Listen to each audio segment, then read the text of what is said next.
नमस्कार साथियों, मैं उज्ज्वल शर्मा आप सभी का स्वागत करता हूं हमारे YouTube चैनल AUD न्यूज़ पे। आज हमारे साथ हैं एक ऐसे व्यक्ति जिन्होंने भाजपा के कद्दावर नेता और भाजपा के पूर्व प्रदेश अध्यक्ष अशोक परनामी जी को एक करारी शिकस्त दी थी और आज वो विधायक बनकर जनता के बीच में है। हम स्वागत करते हैं रफ़ीक खान जी आपका हमारी AUD न्यूज़ में। सबसे पहले तो सर मैं आपसे पूछना चाहूँगा कि आपकी लोकसभा चुनावों को लेके आपके सामने क्या चुनौती है?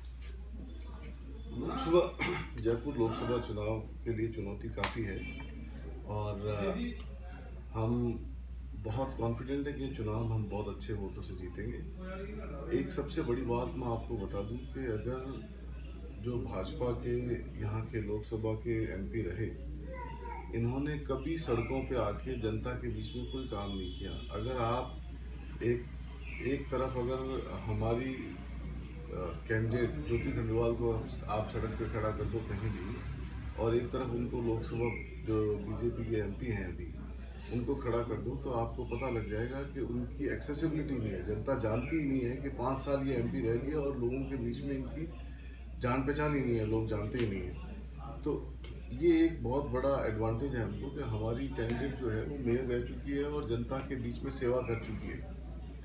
मेयर संविधान का शहर की राजनीति का बहुत बड़ा सबसे बड़ा पद होता है, जहां जनता के साथ सीधा जुड़ाव इन्होंने रखा और बहुत पूरे क्षेत्र में काम किया। तो अब ऐसा चुनौती तो काफ़ी है, लेकिन ऐसा लगता है कि हम ये सीट बहुत अच्छे मतों से चुनाव जीतेंगे। तो सर आपने जैसे भाजपा के कद्दावर नेता को आपने अपने चुनाव में हराया, तो क्या वही चुनाव की जो रणनीति है थी विधानसभा चुनाव में, आप अपनी विधानसभा से कांग्रेस को जिताने के लिए वही रणनीति अपने? जहाँ तक मेरी विधानसभा का सवाल है, हम 8 विधानसभाओं में, जो जयपुर लोकसभा की 8 विधानसभा है, हमारी ये कोशिश रहेगी कि सबसे ज़्यादा लीड हमें आदर्श नगर से मिले, क्योंकि हमने 3-3.5 महीने में जितना भी हमें समय मिला है, हम जनता के बीच में गए और जनता के साथ कंधे से कंधा मिला के काम किया है। तो इसका फ़ायदा लेने की हम कोशिश करेंगे और ऐसा मुझे विश्वास और ऐसी उम्मीद है कि हम आदर्श नगर विधानसभा में सर्वाधिक मतों से लीड करेंगे। सर आपको क्या लगता है जयपुर में मोदी फैक्टर काम करेगा? मोदी फैक्टर जयपुर में क्या पूरे देश में कहीं काम नहीं करेगा। मोदी फैक्टर ख़त्म हो चुका है और आप ये देखो कि मोदी जी बात करते हैं कि साहब शहीदों के नाम पे वोट मांग रहे हैं। जिस पार्टी का, जिन लोगों का आज़ादी की लड़ाई में नाखून कटाने तक का भी योगदान नहीं है, वो शहीदों की बात करते हैं। आज़ादी की लड़ाई कांग्रेस पार्टी ने लड़ी, कांग्रेस के नेताओं ने लड़ी, उन्होंने कुर्बानी दी। और न केवल आज़ादी की लड़ाई में, बल्कि आपको सबको ध्यान होगा कि आज़ादी की लड़ाई के बाद भी पंडित जवाहरलाल नेहरू, इंदिरा गांधी, राजीव गांधी जी ने देश के लिए अपनी जान दी। तो आप ये मान के चलो कि कांग्रेस पार्टी ने ही सबसे बड़ा बलिदान देश को आज़ादी दिलाने में और देश की राजनीति में रहा है। लेकिन हम शहीदों की मार्केटिंग नहीं कर रहे हैं। आपको ध्यान हो कि इंदिरा गांधी के ज़माने में बांग्लादेश बना, पाकिस्तान का डिवीज़न हुआ। जब पाकिस्तान का डिवीज़न हुआ और हमारी सेना ने पाकिस्तान के 93,000 सैनिकों को नील डाउन करा दिया, जो एक अपने आप में एक रिकॉर्ड है। हमने उसकी मार्केटिंग कभी नहीं की। तो शहीदों के साथ राजनीति करना अच्छी बात नहीं है और मेरा ऐसा विश्वास है कि लोगों को कांग्रेस पार्टी का कंट्रीब्यूशन और कांग्रेस पार्टी का सेक्रीफाइस याद है और हम बहुत अच्छे मतों से चुनाव जीतेंगे। सर एक वसुंधरा राजे जी ने कल आप लोगों पे आरोप लगाया कांग्रेस पे कि जो आपकी न्याय योजना है, अगर आप न्याय करना चाहते हैं तो आपने 55 साल से क्यों नहीं न्याय किया? 55 साल से जैसे जैसे स्टेजेस आती रही, वैसे वैसे हमने काम किया। हम इनकी तरह जुमलों की राजनीति नहीं करते। प्रधानमंत्री जी बोलते हैं कि साहब 55 साल बनाम 55 महीने। तो 55 साल की पार्टी का सेक्रेटरी AICC के अंदर टीन शेड के अंदर बैठता है और ग्राउंड लेवल पे कार्यकर्ताओं से बात करता है और ग्राउंड लेवल पे काम करता है। इन्होंने 1600 करोड़ रुपए लगा करके भारतीय जनता पार्टी का एक ऑफिस बनाया है। कोई इनसे पूछे कि 1600 करोड़ रुपए कहाँ से आए और ये जनता का पैसा क्या इस काम के लिए था, जहां आप जनता की सुनवाई के लिए और जनता की नुमाइंदगी के लिए कैंडिडेट तय करते हो, वहां 1600 करोड़ रुपए एक 7 स्टार बिल्डिंग बनाने का क्या तात्पर्य है? तो ये जनता जान चुकी है। इससे आपको अंदाजा लग जाएगा कि 55 साल वाली पार्टी तो ग्राउंड लेवल पे है और ये हवा में उड़ रही है। और ये जो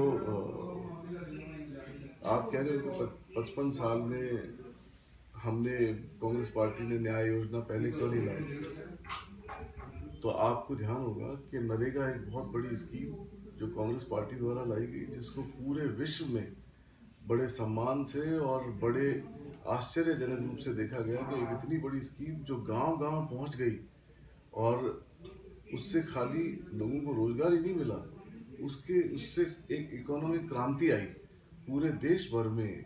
जब इतना पैसा हर गांव में, हर डानी में, हर कस्बे में पहुंच गया, तो एक मूवमेंट आया और एक बहुत बड़ी ग्रोथ आर्थिक आधार पे दर्ज की गई। तो अब ये बीजेपी की बौखलाहट और घबराहट है। मेरे को सुनाई में आया है कि साहब ये कह रहे हैं कि इतना पैसा हम लाएंगे कहाँ से, जो बीजेपी कह रही है, जो वसुंधरा जी की तरफ इशारा कर रहे हो। तो मैं आपको बता दूं कि ये 3.5 लाख करोड़ रुपए कॉर्पोरेट सेक्टर को तो माफ कर सकते हैं जी, गरीबों को नहीं दे सकते। नीरव मोदी 11,000 करोड़ रुपए लेके भाग सकता है, लेकिन गरीबों की मदद नहीं की जा सकती। किंगफिशर एयरलाइन के मालिक विजय माल्या पैसे लेके भाग सकता है, लेकिन आप गरीबों की मदद नहीं कर सकते। तो जब इतने बड़े बड़े कॉर्पोरेट घराने इतना पैसा लेके भाग सकते हैं और आप उसको माफ कर सकते हो, तो आप गरीबों को नहीं दे सकते? हम बिल्कुल दे सकते हैं। ये कांग्रेस पार्टी के एक बहुत बड़े फैसले को लेके इनके मन में घबराहट है। और आपको एक बात बता दूं कि जो हमने ये स्कीम बनाई है, ये खाली जुमलों की राजनीति के आधार पे स्कीम नहीं बनाई है। ये हमने खाली एक ऐसे स्कीम नहीं बनाई है कि साहब हमने फ्लोट कर दी मार्केट में और वोट ले लिया और बंद हो गया। ये स्कीम और इसकी फिजिबिलिटी तलाश की गई है। ये सोचा गया कि इसको इम्प्लीमेंट कैसे होगा, ये लागू कैसे होगी। तो इसके लिए पूरा एक विचार विमर्श किया गया। 1 साल से इस पे काम चल रहा था, 6 महीने से इस पे बहुत अच्छे डेडिकेशन से काम हुआ और रघुराम राजन जैसे इकोनॉमिस्ट की राय ली गई इसमें। मनमोहन सिंह जी के बारे में सारी दुनिया जानती है, उनके नेतृत्व में ये गठन किया गया। तो जिसको पूरी दुनिया आर्थिक मामलों का एक्सपर्ट मानती है, आर्थिक मामलों का ज्ञानी मानती है, पूरी दुनिया का सर्वश्रेष्ठ इकोनॉमिस्ट मानती है, उनके द्वारा बनाई गई स्कीम है। तो ये बहुत अच्छे से इम्प्लीमेंट होगी और इसको लेके भाजपा में बहुत घबराहट है जी। अगर सर केंद्र में कांग्रेस की सरकार आती है तो युवाओं के लिए आप क्या कदम उठाएंगे? युवाओं के लिए आपको शायद अंदाज़ा नहीं, अभी राहुल गांधी जी ने एक स्कीम अनाउंस की है कि हम युवाओं को सबसे पहले रोजगार पे ध्यान देंगे और उसमें हम एक ऐसी स्कीम लाने का विचार कर रहे हैं। एक बात तो ऑलरेडी हमने अपने मैनिफेस्टो में डिक्लेयर कर दी कि कोई भी युवा अगर किसी भी तरह का व्यापार करता है तो उसको 3 साल के लिए तमाम लाइसेंसों से मुक्त किया जाएगा और वो 3 साल तक फ्रीली अपना व्यापार एस्टेब्लिश कर सकेगा। एक तो बात ये की गई है। दूसरी, अगर सरकार आती है तो ये कैसे इम्प्लीमेंट हो, कैसे उनको फाइनेंशियल हेल्प मिले। क्या होता है कि रोजगार कैसे डेवलप होता है। मैं ट्रेड से ताल्लुक़ रखता हूँ, व्यापार से ताल्लुक़ रखता हूँ और मेरे को इस बात की नॉलेज है कि व्यापार ट्रेड और इंडस्ट्री के डेवलपमेंट से होता है। जहाँ इंडस्ट्री बढ़ती है, जैसे मान लो आपने 1000 आदमियों को मौका दिया इंडस्ट्री लगाने के लिए और उस 1000 आदमी में से क्या रेशो होता है कि 500 आदमी कामयाब हो जाते हैं, 200-300 आदमी कम कामयाब होते हैं, 150 ऐसा भी होता है कि 5-10 आदमी फेल भी होते हैं।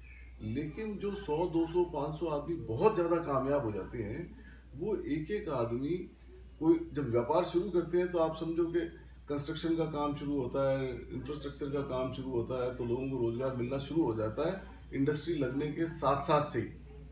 फिर इमीडिएटली जो भी आदमी व्यापार करता है तो वो अकेला नहीं कर सकता, उसको मैन पावर चाहिए होती है, तो 2, 4, 5 आदमी को इमीडिएट एम्प्लॉयमेंट मिलता है, फिर उनकी ग्रोथ के हिसाब से मिलता है।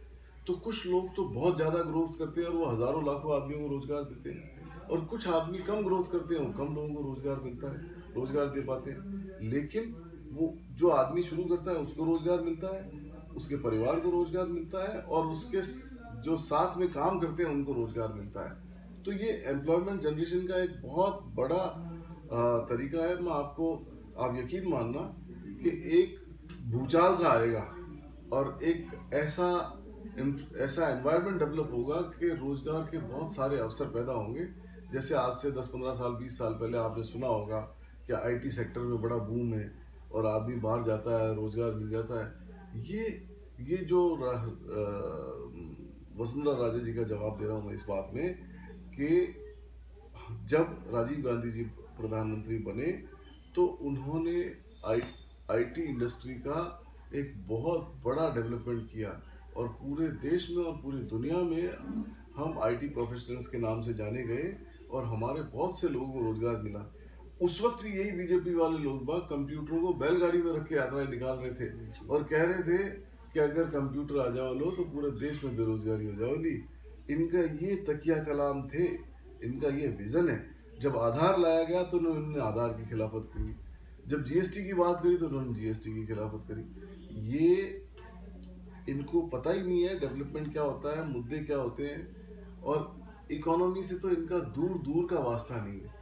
जो एक बहुत काबिल रघुराम राजन जैसा आदमी रिजर्व बैंक का गवर्नर था, उनसे तो अरुण जेटली जैसे एडवोकेट ने बहस कर करा के उनको बेचारों को यहाँ से हटा के बाहर भेज दिया, और पूरी दुनिया उनका लोहा मान रही है और हमने उनको बाहर भेज दिया।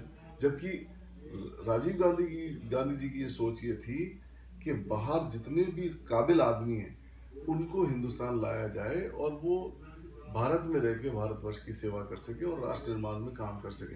तो मुझे पूरी उम्मीद है कि एक बार फिर नए राष्ट्र का निर्माण होने जा रहा है और हम हर क्षेत्र में प्रगति करेंगे। किसानों को फायदा होगा, बेरोजगारों को फायदा होगा, एक बहुत बड़ा एम्प्लॉयमेंट जनरेशन होगा। सर, लास्ट सवाल आपसे कि आप कार्यकर्ताओं को ये चुनाव लेकर क्या संदेश देना चाहिए? कार्यकर्ता लामबंद है, आपने देखा नहीं बाहर कैसे बिल्कुल तैयार बैठे हैं, आपका इंतजार कर रहे थे। हाँ, आदेश की प्रतीक्षा में कि भाई कहाँ कूच करना है। कार्यकर्ता में पूरा जोश है और एक एक बूथ में बहुत मुस्तैदी से काम चल रहा है, और हमारे यहाँ तो ये होड़ लगी हुई है कि कौन सा कार्यकर्ता कौन से बूथ पे सबसे ज़्यादा लीड चलाएगा, इसी बात पे वर्किंग हो रही है। और मुझे पूरा विश्वास है कि हम आदर्श नगर से बहुत सारे, आपको ध्यान होगा कि पूरे प्रदेश में जब चुनाव होने के बाद में एनालिसिस आया तो एक बूथ का नाम छपा कि एक बूथ ऐसा भी है जहां भाजपा को सिर्फ एक वोट मिला, वो बूथ आदर्श नगर का बूथ है।